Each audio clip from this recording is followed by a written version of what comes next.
Aluminium के बर्तन heat के साथ रिएक्ट करते हैं, हमारी बॉडी में जाते हैं और अल्जाइमर और न्यूरोलॉजिकल डिजीज जैसी बीमारियां पैदा करते हैं। तो धीरे धीरे जो आजकल हमारी लाइफस्टाइल डिजीज बढ़ती जा रही है, ये कहीं ना कहीं इन्हीं चीज़ों के कारण बढ़ती जा रही हैं, क्योंकि जो अक्सर हम उपयोग करते हैं वो 4th ग्रेड चीनी होती है। पर आप जो नमक खा रहे हैं वो आपकी सेहत को बढ़ा रहा है या एक चुटकी में आपकी सेहत को खत्म कर रहा है? तो क्या आप जानते हैं कि रिफाइंड ऑयल को बनाने में इतनी ज्यादा प्रोसेसिंग होती है जो पेट्रोल को ट्रीट करने के लिए इस्तेमाल की जाती है? हीटिंग, ब्लीचिंग, केमिकल प्रोसेसिंग, ये सभी ऐसी चीजें हैं जो रिफाइंड ऑयल के साथ की जाती हैं और एंड में जब इसमें बहुत सारी बदबू आने लगती है तो और ज्यादा केमिकल मिलाकर उसकी बदबू को हटा दिया जाता है। ये देखी गई चीजें हैं, क्योंकि मैंने अपने घर से इस चीज को इस्तेमाल किया है और बहुत जल्द मैं उसके ऊपर भी एक वीडियो बनाऊंगा कि किस तरीके से हमने ये चीजें बदली और उस चीज का क्या सुधार हमारे जीवन में उस तरीके का हुआ है। नमस्कार दोस्तों, स्वागत है आपका यूनिक फार्मिंग चैनल में। तो आज मैं आपको बताने वाला हूं उन 4 जहर के बारे में जो रोजाना हमारी किचन से हमारी प्लेट में परोसा जा रहा है, और साथ ही उसके बताऊंगा कुछ विकल्प जिन्हें आप प्रयोग करके उन चीजों से बच सकते हैं। इससे पहले यदि अभी तक आपने अपने YouTube चैनल यूनिक फार्मिंग को सब्सक्राइब नहीं किया है तो अभी सब्सक्राइब करें, साथ ही बेल आइकन भी दबाएं ताकि आगे आने वाली वीडियोस की नोटिफिकेशन आपको मिलती रहे। अब सबसे पहले बात करते हैं खाना पकाने वाले बर्तनों की। अब होता ही है कि हम कोशिश करते हैं कि किचन में हम वो ऑर्गेनिक सब्जियां लेकर आएं जो हमारी हेल्थ को बढ़ाएं, लेकिन हम खाना बनाते हैं एल्यूमिनियम के बर्तनों में भी। एल्यूमिनियम के बर्तन हीट के साथ रिएक्ट करते हैं, हमारी बॉडी में जाते हैं और अल्जाइमर और न्यूरोलॉजिकल डिजीज जैसी बीमारियां पैदा करते हैं। अब इसका विकल्प ये हो सकता है कि आप मिट्टी के बर्तनों का यूज कर सकते हैं। मिट्टी के बर्तन खाने को अच्छा पकाते तो हैं ही, साथ में उसका पोषण भी बढ़ा देते हैं। और अगर मिट्टी के बर्तन भी नहीं तो आप स्टेनलेस स्टील के बर्तन यूज कर सकते हैं। स्टेनलेस स्टील क्या होता है कि वो ना ही तो हीट के साथ में रिएक्ट करता है। अगर स्टेनलेस स्टील आपको पोषण नहीं दे रहा है तो आपका पोषण भी नहीं घटा रहा है। तो इसलिए आप कोशिश कीजिए कि एल्यूमिनियम के बर्तनों को ना कहिए, स्टील या मिट्टी के बर्तनों को हाँ कहिए। एल्यूमिनियम के बर्तन हो सकता है आपके घर में बहुत सारे रखे हो तो सारे एकदम से नहीं बदले जा सकते। तो सबसे ज्यादा हमारे जैसे घरों में जो चीजें यूज होती हैं वो हो सकता है कि आप चाय बनाने के लिए एल्यूमिनियम के बर्तन का उपयोग कर रहे हैं तो उसको स्टील के साथ में बदल दीजिए।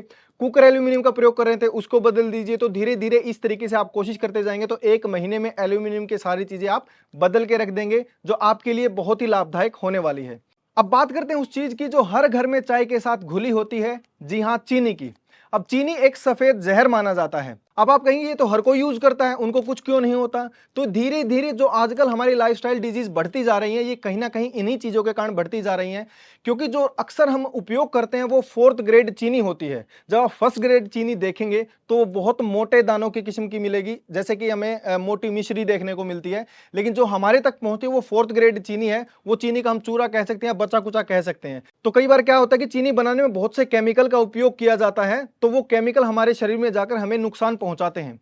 इसके विकल्प के तौर पे आप क्या यूज कर सकते हैं? आप देसी खांड या गुड़ का उपयोग कीजिए। चाय बनाने के लिए गुड़ बहुत अच्छा माना जाता है और आजकल जो लोग गुड़ की चाय पीते हैं वो आपको बता भी देंगे उनके हेल्थ में क्या बेनिफिट हुए हैं, या आप भी रिसर्च थोड़ी बहुत कर सकते हैं कि ये किस तरीके से फायदा देता है। और देसी खांड भी आप उपयोग कर सकते हैं। उन किसानों से आप जुड़िए। ऑनलाइन भी बहुत सारे ऐसे किसान हैं जो ऑर्गेनिक गुड़ या खांड, शक्कर बना रहे हैं। तो आप चीनी को बिल्कुल ना कह के इन चीजों के ऊपर आ सकते हैं, तो ये भी आपकी हेल्थ को बहुत अच्छे तरीके से बढ़ाएंगी।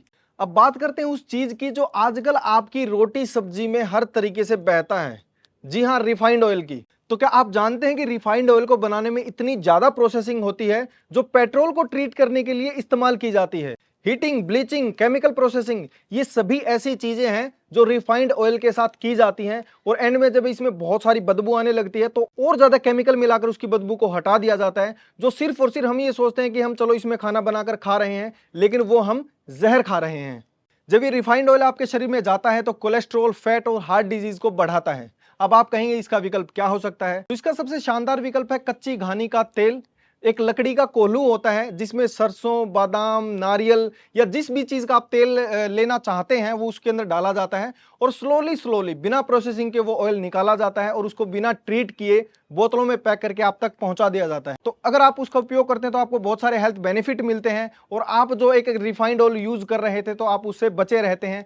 और ऐसा नहीं है कि कच्ची घानी का शुद्ध तेल लेने के लिए आपको बहुत दूर जाना पड़ेगा। आपके आसपास जिस भी सिटी में रहते हैं तो 1-2 कोल्हू लगाए हुए ऐसे लोग मिल जाते हैं जो आपको शुद्ध तेल दे सकते हैं। इसके साथ ही कई बार कच्ची घानी नहीं लगी होती तो एक्सपेलर लगा होता है, लेकिन रिफाइंड ऑयल से वो ऑयल भी ठीक है। अब बात करते हैं उस एक छोटी सी चीज की जिसके बिना ना तो खाना बनाना पूरा हो सकता है और ना ही खाना खाना।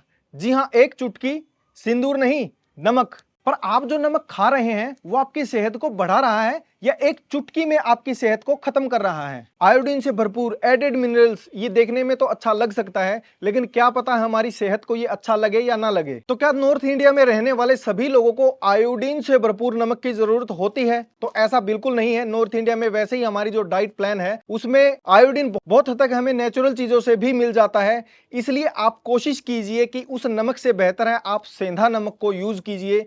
सेंधा नमक जो पत्थरों के रूप में हमारे पास आता है और उसको पीस करके हम उसका उपयोग करते हैं। मार्केट में भले ही आपको थोड़ा सा महंगा मिल सकता है, लेकिन अगर आप ये पत्थर भी खरीद लाएंगे और उसको घर पे आके धो करके पीसेंगे तो ये आपको बहुत ही सस्ता और टिकाऊ भी पड़ेगा और आपकी हेल्थ को भी बढ़ाएगा। ये सेंधा नमक आपके शरीर में इलेक्ट्रोलाइट्स को बैलेंस करता है और आपके बीपी को भी कंट्रोल में रखने का काम करता है। तो दोस्तों ये थी ऐसी 4 चीजें जिन्हें अगर आप अपनी रसोई से बदल देते हैं तो जो लाइफस्टाइल डिजीज आज के दिन बढ़ रही हैं, खास करके बीपी लो हो जाता है, बीपी हाई हो जाता है, कोलेस्ट्रॉल बढ़ रहा है, मोटापा बढ़ रहा है, या कोई लोग ऐसे हैं कि जो मोटा होना चाहते हैं वो हो ही नहीं पाते, तो कहीं ना कहीं इन्हीं चीज़ों के कारण ये चीज़ होती है।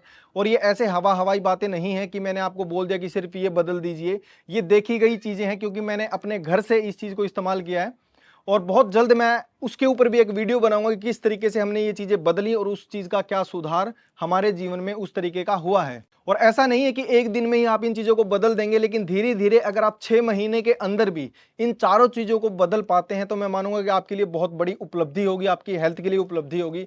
और इसी तरीके की हमारा एक प्रयास है कि हेल्थ के ऊपर भी हम कुछ ऐसी चीज़ें लेकर के आएँ जो आपके घर पे रहते हुए घर की चीज़ों से ही आपकी सेहत को बढ़ा सकती है। तो दोस्तों वीडियो पसंद आई तो वीडियो को लाइक कीजिए और अगर आपका हेल्थ से रिलेटेड कोई भी सवाल है तो आप कमेंट बॉक्स में पूछ सकते हैं और कमेंट करके ये भी बताइए कि क्या आगे भी हम इसी तरीके की हेल्थ से रिलेटेड वीडियोस को लेकर आ सकते हैं। मुलाकात होगी आपके साथ एक नई वीडियो में। नमस्कार।